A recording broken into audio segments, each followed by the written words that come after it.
Bienvenue dans cette édition spéciale de Face à l'Union, votre rendez-vous incontournable à moins de 2 semaines du scrutin présidentiel du 12 avril. Nous recevons aujourd'hui l'un des candidats en lice, Thierry Yvon Michel Ngoma. Homme politique engagé, il aspire à diriger le pays dans un contexte marqué par de nombreux défis. Quelles solutions propose-t-il aux préoccupations des citoyens?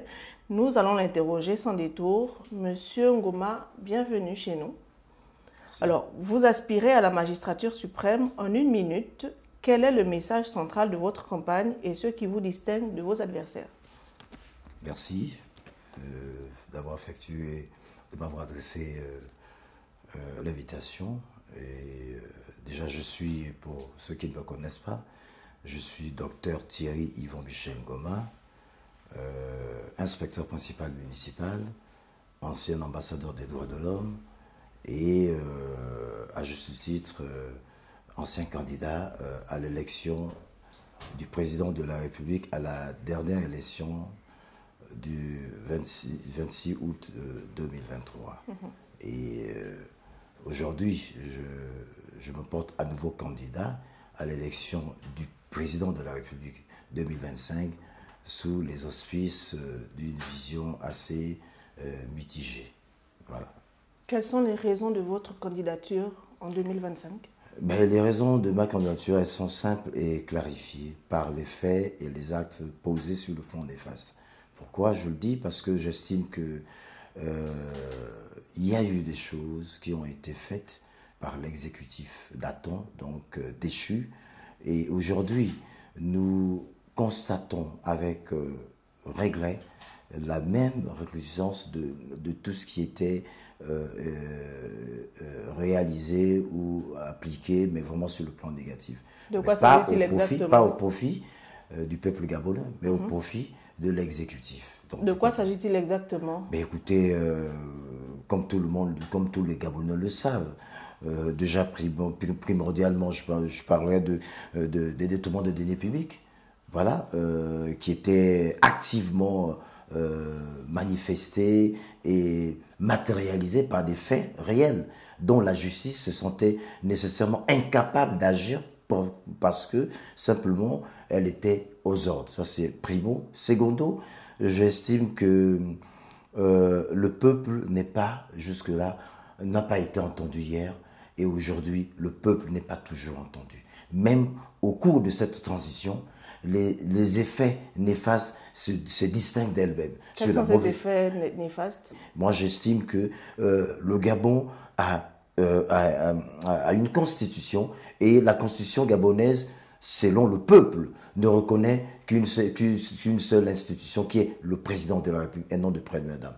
Primo, déjà je constate que la première dame, enfin les premières dames, parce qu'elles sont maintenant multiples, je pense que peut-être que j'emboîterai le pas, mais j'estime que les premières dames n'ont pas le droit d'avoir des associations, des ONG avec des budgets pompés des pouvoirs publics. Sinon, sur quelle ligne budgétaire? Ça, il faut expliquer aux Gabonais. Les Gabonais ne savent pas pourquoi. Vous savez, quand il y a une rumeur dans la rue, c'est que dans le fondement, il y a une réalité. Moi, j'ai entendu ici et là qu'il y a des fondations, je ne sais quoi, créées de toutes pièces, ont perçu des budgets de 3 milliards de francs pour l'un, de 9 millions sans L'ancienne première dame avait elle aussi une fondation et pourtant.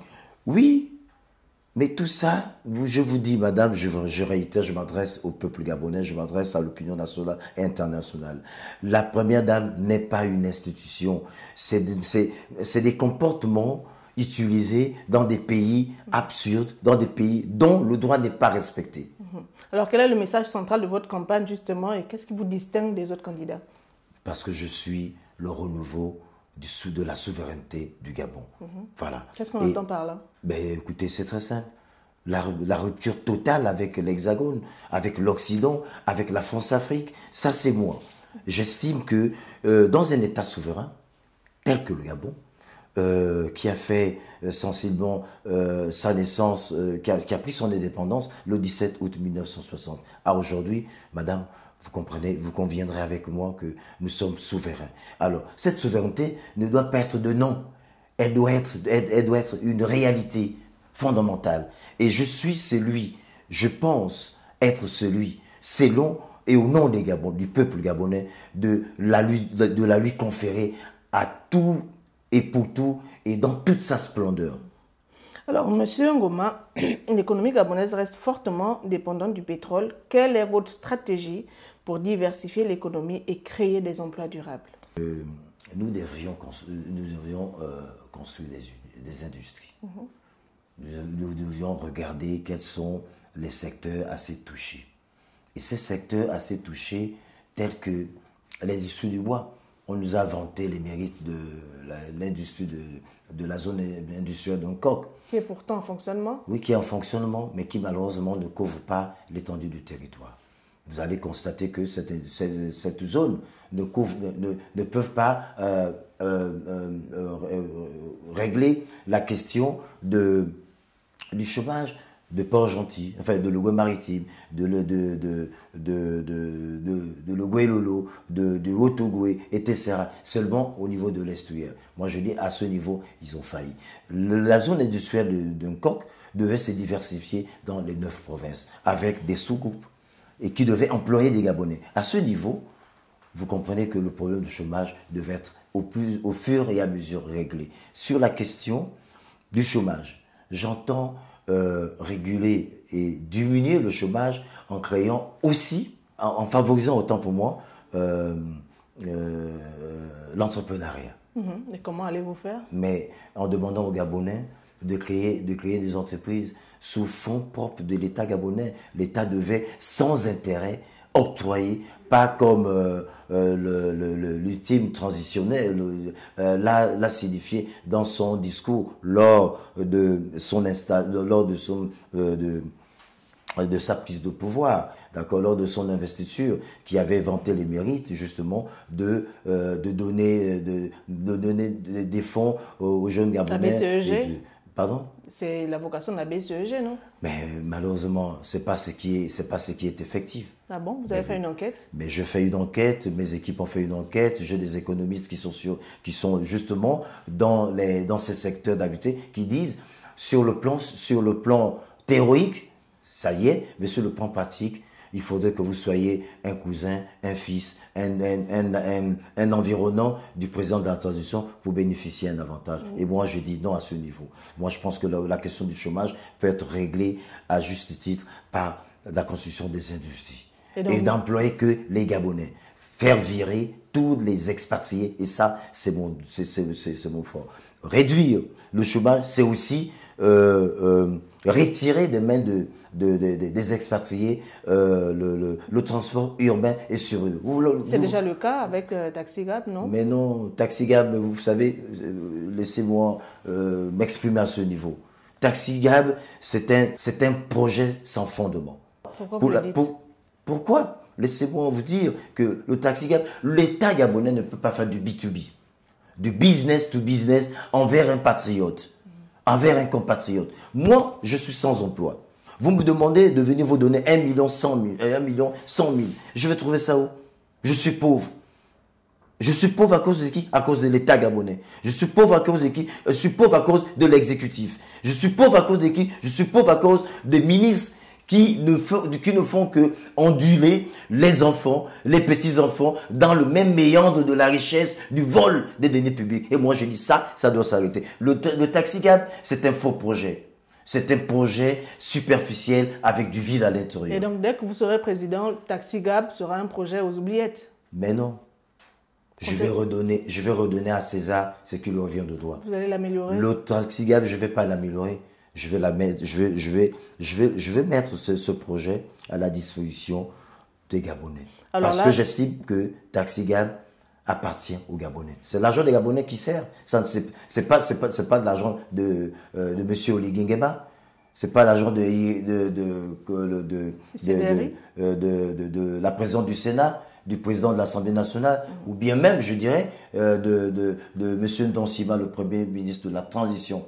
Encore qu'il n'est que le Premier ministre de la Transition, parce que j'estime que si un Premier ministre valide de tels projets, moi je dis que selon l'économiste qu'il est, il y a un problème.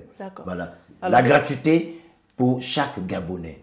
Et le tout se fera dans les médias, d'accord, un tirage au sort. Tous les Gabonais devaient déposer une demande et on devait faire un tirage au sort avec 6 huissiers, non, avec 9 huissiers, dont un représentant chaque province pour justement valoriser justement la donation de l'État gabonais pour accompagner le Gabonais dans sa diversité professionnelle. Alors, M. Ngoma, justement, à ce moment, on parle de la question de la gouvernance et de la lutte contre la corruption, qui est une préoccupation majeure pour les citoyens gabonais. Quelles réformes concrètes comptez-vous mettre en place pour restaurer la confiance dans les institutions?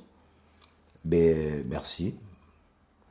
La restauration, pas des institutions, parce qu'aucune institution n'a été restaurée. Ah bon? Depuis le 30 août, il n'y a pas d'institution restaurée? Quelle institution a été restaurée, selon vous? C'est moi qui vous pose la question. D'accord, ok, je vais vous la répondre de suite. Et je m'adresse là aux Gabonais. Aucune institution n'a été restaurée parce que les institutions existaient déjà. L'Assemblée nationale existait, d'où on a juste ajouté sur chaque institution transition. Donc, le Sénat existait, qui devient Sénat de la transition, d'accord, l'Assemblée nationale de la transition, gouvernement de la transition, Cour constitutionnelle de la transition. La Il n'y a que restauration des transition. institutions devrait passer par l'élaboration de meilleurs textes de loi. Je pense que c'est ce qui a été fait, non? Mais voilà pourquoi je vous dis, madame, que aucune transition, aucune institution n'a été restaurée parce que les institutions étaient déjà existentielles.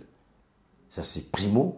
Secondo, le fond sur l'appréhension dont ces institutions fonctionnent, c'est là où se trouve le problème. Et vous, justement, qu'est-ce que vous comptez faire pour restaurer les institutions et améliorer la gouvernance et lutter contre la corruption? Bon. Améliorer la gouvernance, déjà, c'est permettre à ce que tous les retraités, si vous êtes retraité, vous allez en retraite. Parce que vous constaterez autant que moi que ces institutions sont bondées de tous les retraités. Vous avez fini votre carrière, vous libérez le poste budgétaire au nouvel étudiant qui vient de soutenir. Ça, c'est déjà pour moi, ce sera un signal fort. Aucun retraité ne sera admis dans aucune institution. Vous avez fini. Si vous n'avez pas eu la chance, pendant votre carrière, d'accéder à une institution, vous prenez la retraite. Et l'État, sinon l'exécutif, je dirais le gouvernement, sous mon magistère, va accompagner les retraités dans une autre forme d'assistance du gouvernement. Ça, c'est de un. Améliorer la mise en œuvre de la CNSS et son exercice. Mais évidemment, parce que la CNSS meurt. La CNSS meurt pourquoi? Mais c'est la mauvaise gestion de l'exécutif. La CNSS meurt, c'est justement au travers de cette mauvaise gestion. Le gouvernement, la CNSS a du mal à prélever, à rentrer en possession de ce qui lui revient de droit, dans les prélèvements étatiques.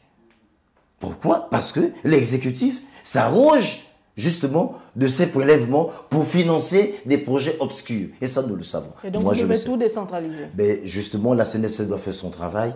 La mairie de Libreville, parce que je suis agent municipal, d'accord, qui gère cette parafiscalité, devrait faire son travail. Et donc, vous pensez qu'elle ne fait pas déjà son travail?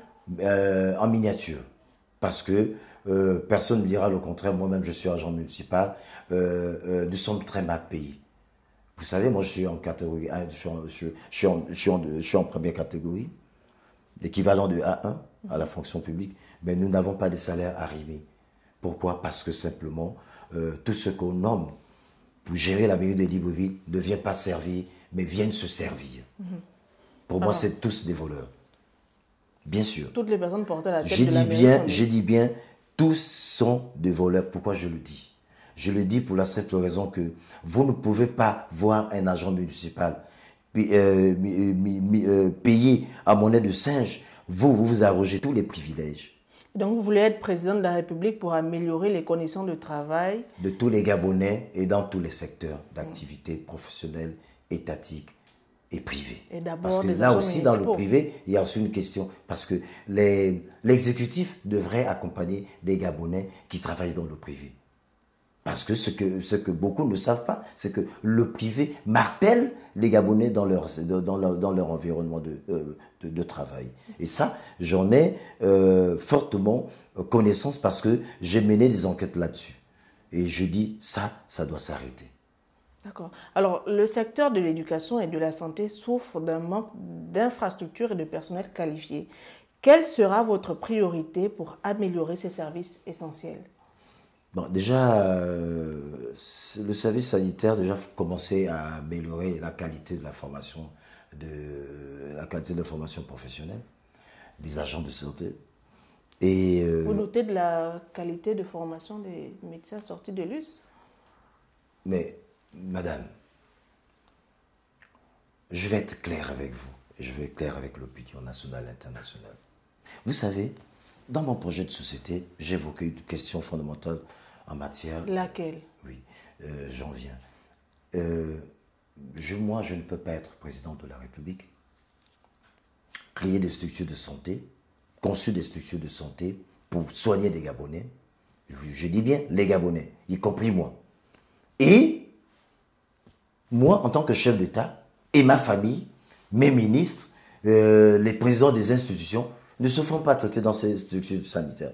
Ils sont évacués aux frais du contribuable, donc aux frais de ces Gabonais qui souffrent, qui sont très malades, mais dans des grandes structures sanitaires en Occident, et qui payent la note, c'est les Gabonais qui souffrent. J'estime que le service de santé devrait être de qualité. Alors, si il y a des plateaux techniques qui manquent, on achète pour améliorer ces services. D'accord? Alors, si les médecins ou les professeurs qui se disent agrégés, parce qu'on on en a constaté la bêtise lors de l'effectivité du traitement constaté pendant l'exercice du passage médical lors de la dernière élection présidentielle. On avait déclaré Ali Bongo apte. Or, il n'en était pas apte. Il était très malade, très malade. Moi, je fais les mêmes examens et j'ai vu de la manière dont j'ai été traité pendant le traitement. Comment avez-vous été traité? Ben, comme un bon citoyen, qu'il fallait justement ausculter dans toute sa splendeur pour toucher, physiologiquement, s'il y avait des pathologies cachées et tout, mais je ne pense pas qu'on l'a fait à Libongo. Je constate aussi, pour 2025, j'ai demandé, lorsque je suis passé faire ces examens, j'ai demandé à ce que je puisse prendre une photo avec le personnel médical. Ils ne l'ont pas fait. Mais quand Oli Guinguema est arrivé, même l'infirmière s'est pointée derrière lui pour faire une photo souvenir. Vous voyez, donc ce sont des attitudes de comportement qu'on doit changer. Vous voulez changer. Pour moi, j'estime que le nouveau Gabon devait se porter à un nouveau secteur sanitaire où tout le monde sera égaux. Le nouveau Gabon, c'est aussi l'amélioration et des infrastructures qu'il faudra ressortir de terre. Comment comptez-vous mettre en œuvre justement reconstruire des bâtiments, reconstruire les routes et aussi les hôpitaux, comme vous l'avez dit? Où comptez-vous trouver les finances nécessaires pour? Merci. Mais les finances, nous avons les finances. D'abord. Ah bon? Oui, nous avons les finances. Théoriquement, nous avons des finances. Théoriquement? Théoriquement, nous avons des finances. Et pratiquement, mais il faut partir de la théorie à la pratique. Je mettrai justement des mécanismes, parce que je ne peux pas tout dévoiler ici, sinon mes concurrents, parce que pour moi, ce n'est pas des adversaires, ce sont des concurrents. Nous sommes dans une course parce qu'ils n'ont pas le projet phare. Oui, mais il faut bien dérouler votre stratégie. Il y a des électeurs qui vous regardent. Oui, je sais, madame. Vous comprendrez aisément que je mettrai en place des politiques de rentabilité. Lesquelles? D'où sur le foncier, par exemple. Vous savez, sur le foncier, au Gabon, c'est de la va-vite, c'est de la donation, c'est de la terre bénie, c'est du pain béni. Et moi, j'estime qu'à ce niveau, par exemple, sur le foncier, tous les expatriés, parce qu'un Gabonais ne peut pas être locataire sur sa terre. Ça, c'est déjà un niveau où je vais commencer à régulariser. Il y a des taxes qui vont être payées. L'expatrié qui a payé un terrain dans mon pays, dans le pays où le Gabonais est né, dont la terre appartient aux Gabonais, cet expatrié devrait payer 1,5 million le mensuel. 1,5 million sur le foncier mensuel. Et tous ceux qui ont des immeubles et autres, tout ça, vous voyez, il y a de l'argent. C'est de l'argent. Ils vont payer, c'est-à-dire en fonction de votre investissement, on vous donnera un chiffre.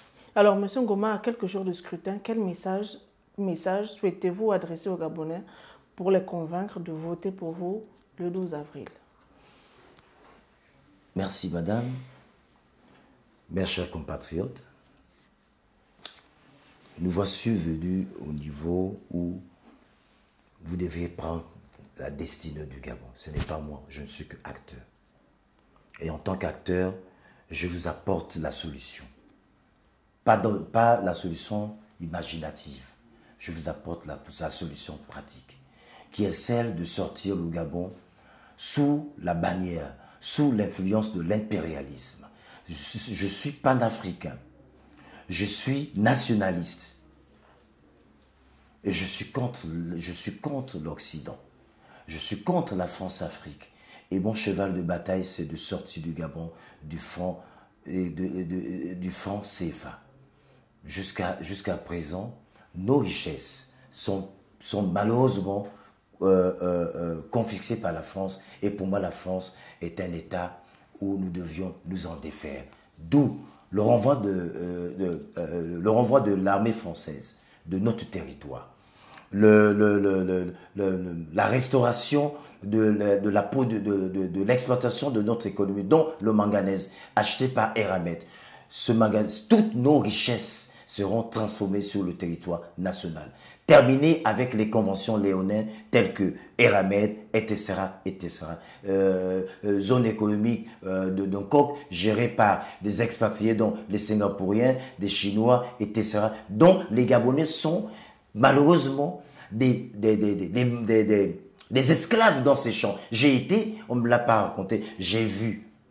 Ils sont dans des conditions vraiment inhumaines. Et j'estime que je suis la solution dans la vérité. Parce que la France ne sera plus un État influent tant que je serai président de la République. Je vous remercie.